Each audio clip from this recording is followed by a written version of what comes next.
What is up, everybody? My name is MrHurriicane, and today I wanted to make a video talking about a new patch that's been released today for Madden 19. I haven't started any big projects yet on Madden, and part of the reason why is because I like to wait for the first update or two and then get sliders right and everything else. So I wanted to talk about what they did in today's patch, and there's a long list of things here.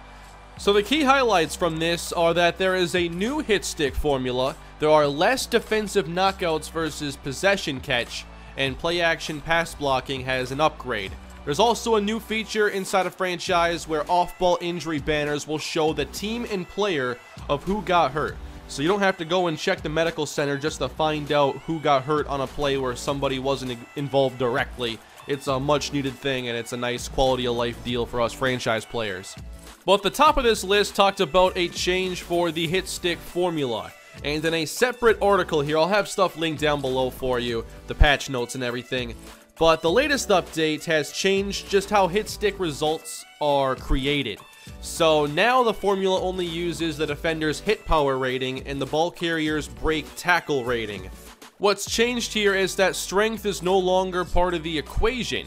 And the reasoning that they go through in here is that position groups tend to be on the same strength scale, so a lot of linemen are in the 90s, and then other positions have their different kind of benchmarks. And so it made it so defensive linemen were all great at hit sticking, even though it's more so we see linebackers and safeties that deliver these big hits. They say that as a result, we're going to see more broken hit stick tackles thanks to this new formula. So I'm guessing it'll be a little bit more important to use players who actually have good hit power and not just undersized DBs who you feel like delivering a hit stick with. I hope to see this improve some of the gameplay. I've talked about this game having a lot more big hits, and it's just a much more physical feeling game. And I wonder if this will make it feel a bit more realistic in that sense.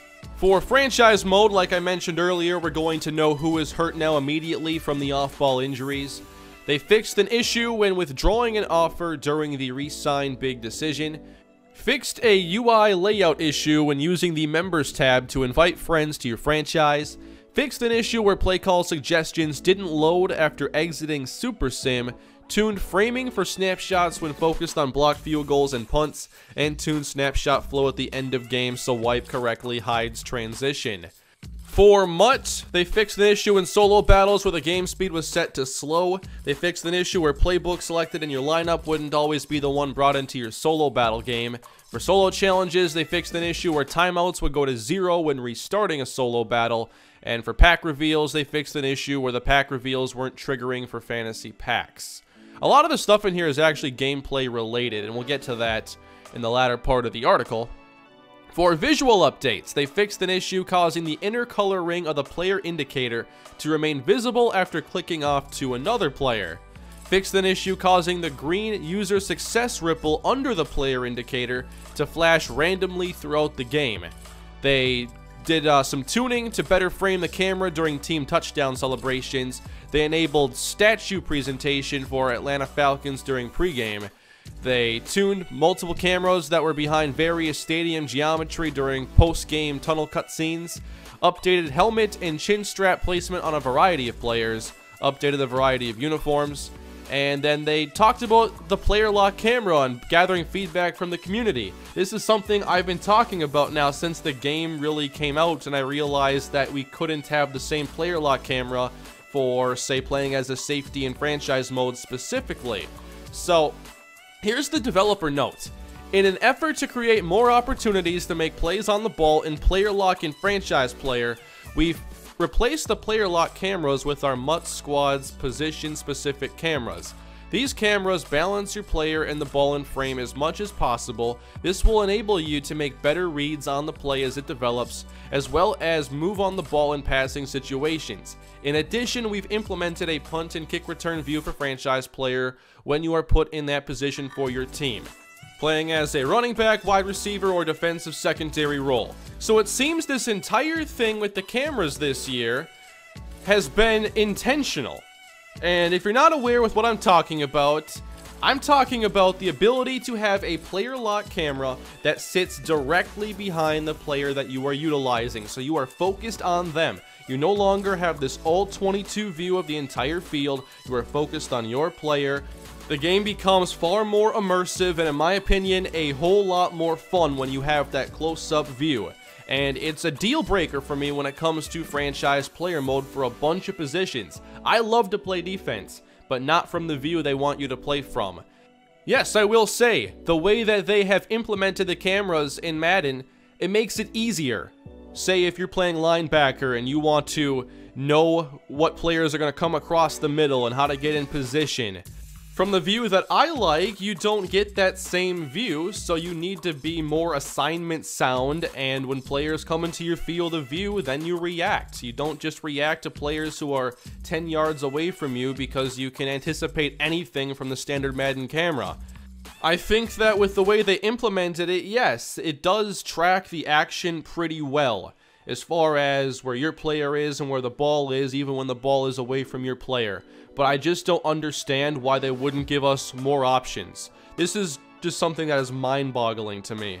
When MLB, the show, creates a new hitting interface or a new throwing interface, they don't throw out all the old options. They let you pick what you want to use. I never use guest pitch in MLB The Show because I don't like the feature. They allow me to do that. I don't have to use analog hitting. I don't have to use PCI to aim my reticle in a split second and then aim my swing, because I'm not good at that.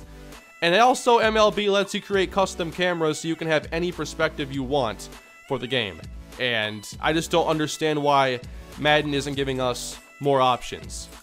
I'm sure that, it's fine if you want to play with their camera, but it doesn't make sense to not have other options, especially because there's an easy camera toggle feature, but they just took out the one camera that is important for player-based franchise. I do not understand it.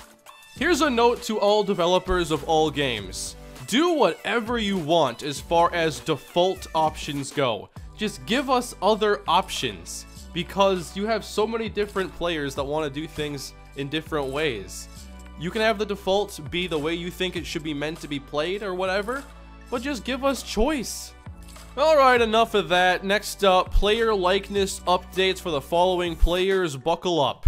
Kareem Hunt, Bradley Chubb, Nick Chubb, Reuben Foster, Wayne Gallman, Kenny Golladay, Darius Geist, DJ Moore, Rashad Penny, CJ Beathard, Kendall Beckwith, Harrison Butker, a kicker, DJ Chark, Corey Clement, Marcus Davenport, Jared Davis, Luke Falk, Minka Fitzpatrick, Rolls-Royce Freeman, Mike Gesicki, Dallas Goedert, Deshaun Hamilton, Charles Harris, Mike Hughes, Derwin James, Christian Kirk, Kyle Lauletta, the Richmond Spider, Jalen Samuels, and Bo Scarborough.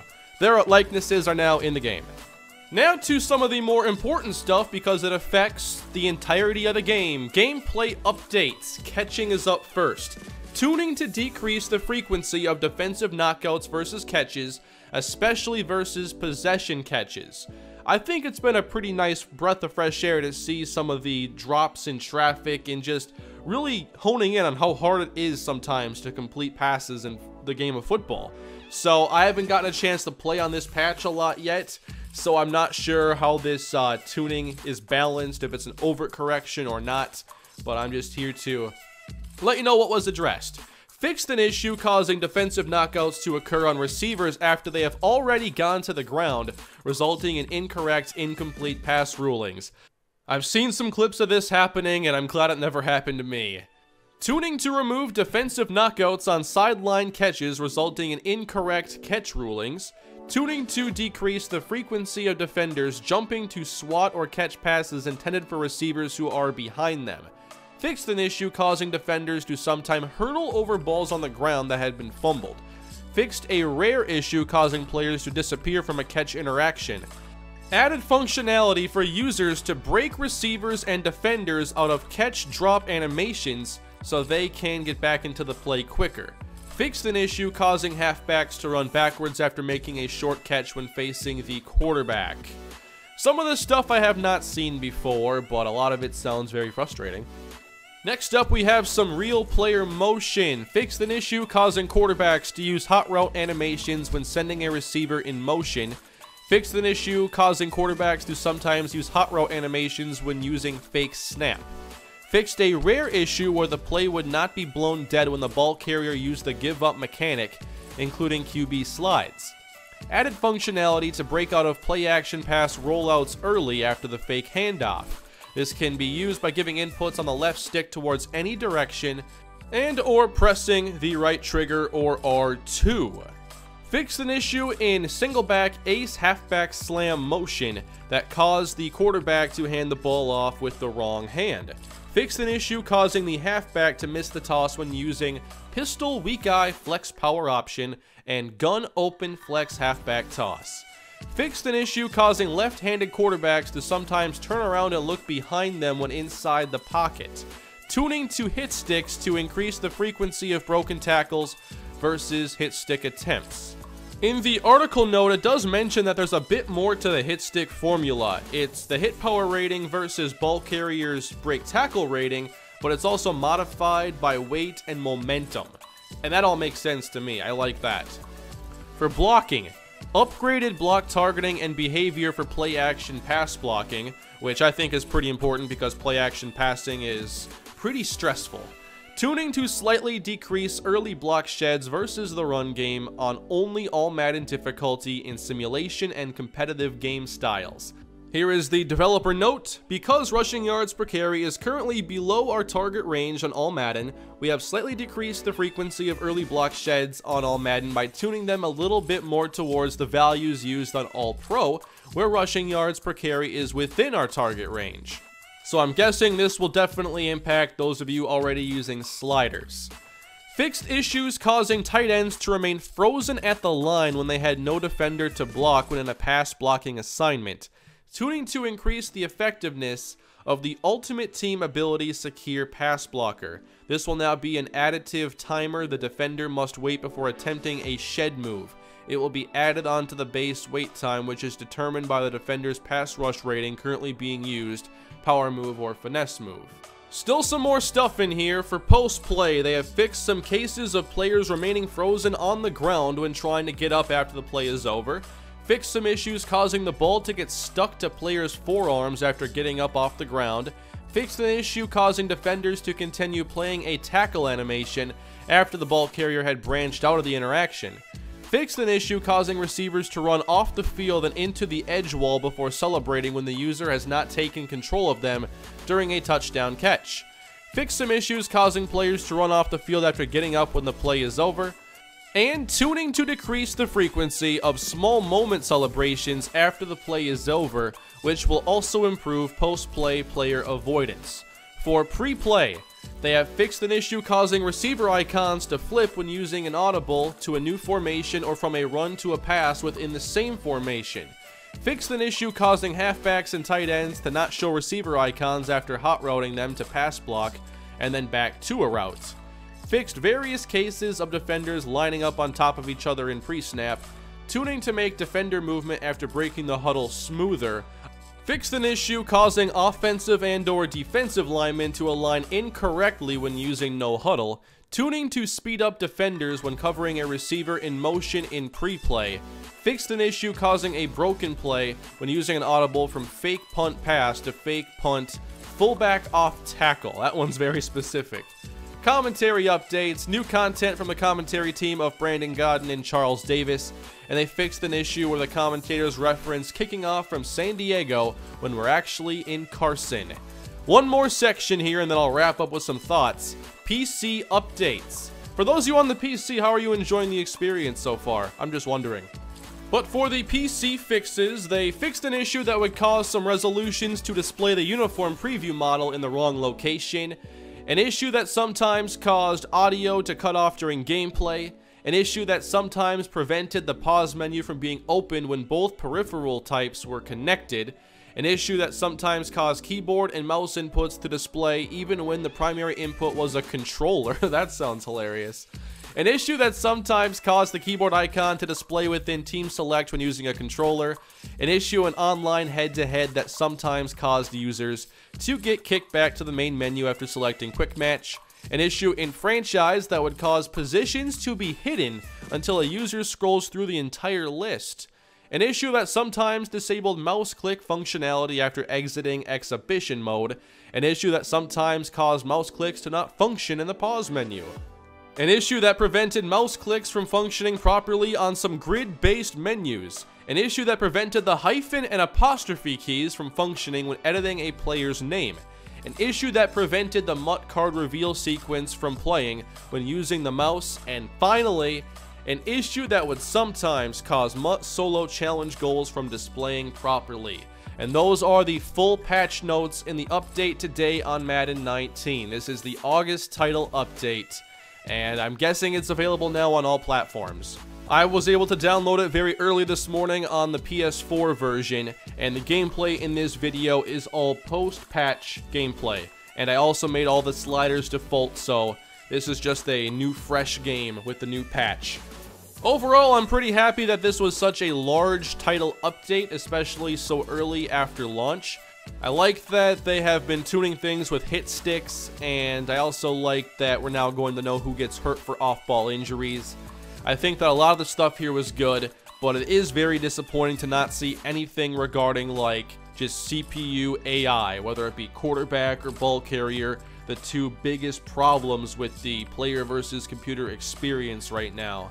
And those are issues that have been dating back now to Madden 18, and I really want to see some updates in that department this year. CPU AI is one of my biggest disappointments with Madden 19, especially because it is not seemingly improved for Madden 18. I also don't know why they wanted to address the player lock camera without keeping the option that I think most of us enjoyed. I know it's what I enjoyed and what a lot of people prefer to play with, and it really is, in the case of a lot of us, a deal breaker for various positions. So that's it for this video, everybody. Please leave your thoughts down below on the title update. What did you think was the biggest improvement from this patch? How do you think the game is playing if you've had a chance to play with the patch? And what are your thoughts on Madden 19 as we sit right now, just a little bit into the game's life cycle? Leave your thoughts below. Please smash that like button and the subscribe button at the same time, if that's even possible. It probably isn't, but you can try to hit them both at the same time. I'll see you all later. Have a great day.